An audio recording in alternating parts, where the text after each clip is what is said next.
I don't watch The Property Brothers. What's the last thing that Zooey Deschanel was in that you can name? New Girl. Any episode of New Girl. Stop looking so f***ing cute, Zooey Deschanel. Lose the bang, squint your eye. Stop dressing like you're in the 50s.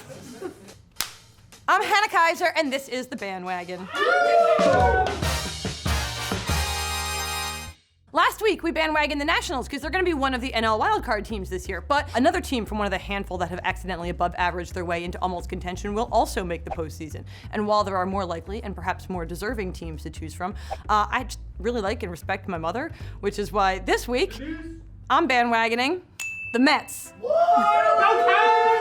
Let's go! Let me explain. My mother, born in Brooklyn and raised in Long Island, has dedicated much of her wardrobe and wall space to the Mets, has been begging me to bandwagon them for weeks. And to be honest, I'm already used to resisting exactly this kind of pressure from Mataloni women. Her mother, who hates it when I show this picture of her rocking what we've come to call her DeGram shirt because she didn't have her makeup done at the time, has been insisting that I start rooting for them since long before the show was even a glimmer in my eye. All the many texts that Grandma has sent me over the course of the years, and they are all signed Grandma, in case I don't know who's texting. I sort of figured that if I waited long enough, the Mets would just sort of Mets their way out of the conversation, or equally possible, be consistently good long enough to become clear contenders. And yet, in the last 2 weeks of the season, I still have no idea how to summarize the Mets here. Seriously though, I'm not sure which is more surprising, that the Mets are playing meaningful baseball in the second half of September when it was just a few months ago seemed like their manager wouldn't make it through the week, or that they've continued to embody the LOL Mets hashtag despite boasting one of the best rotations in baseball, picking up last year's saves leader, and enjoying breakout seasons from a contender for the batting title plus a soon-to-be Rookie of the Year on pace for a record number of home runs. To be honest, it doesn't really seem like the Mets themselves know what kind of year they're trying to have. They swapped Jason Vargas for Marcus Stroman at the deadline, didn't trade their biggest asset in Noah Syndergaard, but since then have taken to unsubtly telegraphing an impending divorce,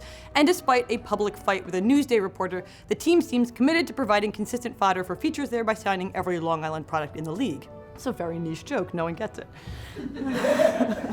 Newsday, it's a Long Island paper. This is supposed to be a space to celebrate what's good about the Mets, which means we will not be talking about how one of their everyday players is embroiled in a protracted feud with Adam Eaton that resurfaced this year to the tune of 2 adult men sniping at each other through the press about which one of them better understands mortgages. He started with coming at me with that kind of, I'm a man, I got a mortgage, I'm paying 2 kids. Pay off your mortgage, I don't know what to tell you. Or about how Yoenis Cespedes, who you may or frankly may not remember is still on the Mets, sustained yet another season-ending injury on his ranch, and we're supposed to believe that he took his $110 million fee and just fell him right in a hole. And we will definitely not be talking about their bullpen. Despite a level of C-suite dysfunction so extreme that fans are doing this, and also this. J.D. Davis persists in dancing in the dugout. Jeff McNeil ended up with the world's cutest puppy just because Citi Field hosted an adoption event.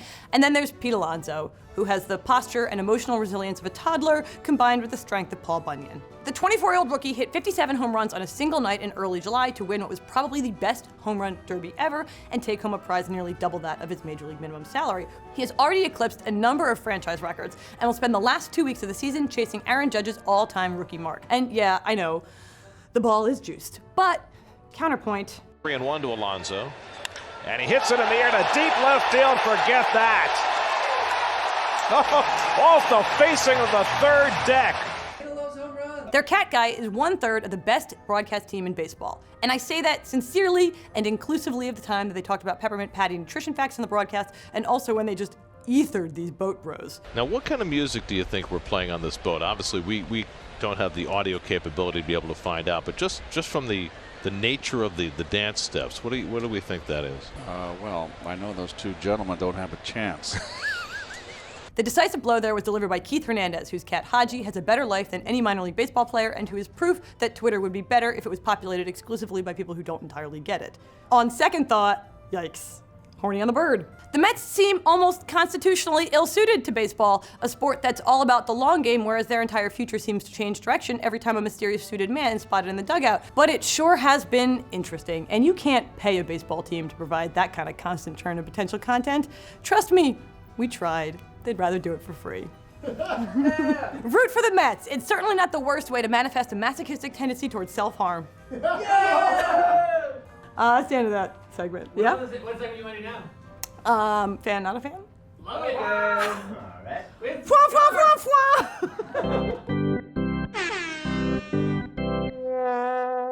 Mike Fire's weird beard. It was not symmetrical. which is a choice that people rarely make about their appearances. It was like the undercut of the face. You know how like sometimes people shave one side of their head? He did that with his sideburns. It looked terrible. He didn't lose a bet, which would have made it a much better story. He should pretend he lost a bet. Fan though. I liked it, I enjoyed it.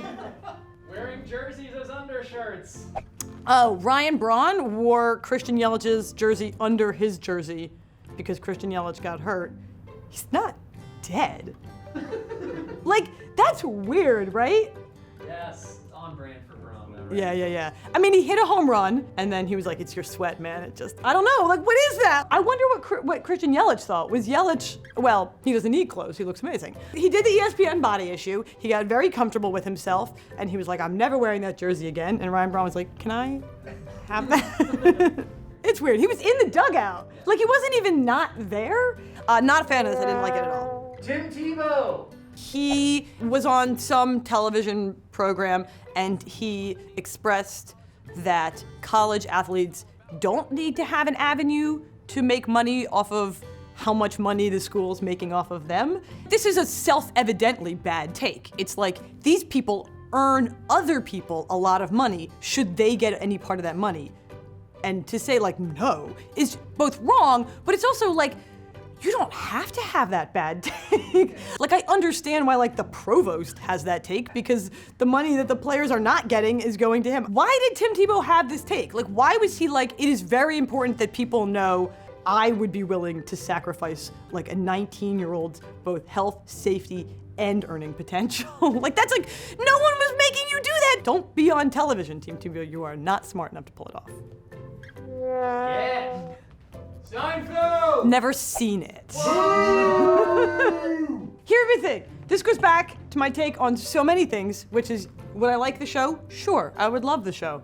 And I will continue to not watch it and allow people to tell me that I'd like it until I die someday. I don't know, like, people think that if you haven't watched the show, you must hate the show. But if I can't hate the show, I haven't seen it.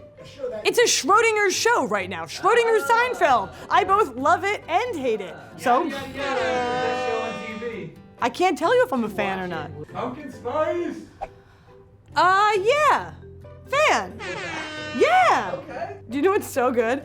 Is the pumpkin bread that they sell at Starbucks. Yeah. They sell it year round. Yeah. It's got the pumpkin seeds on top, and it comes pre-packaged in like plastic saran wrap, and it is so oily. It's like you're walking through a swamp when you're eating it, and it's so good. That shit is delicious, so fan. Cool. Humble proposal.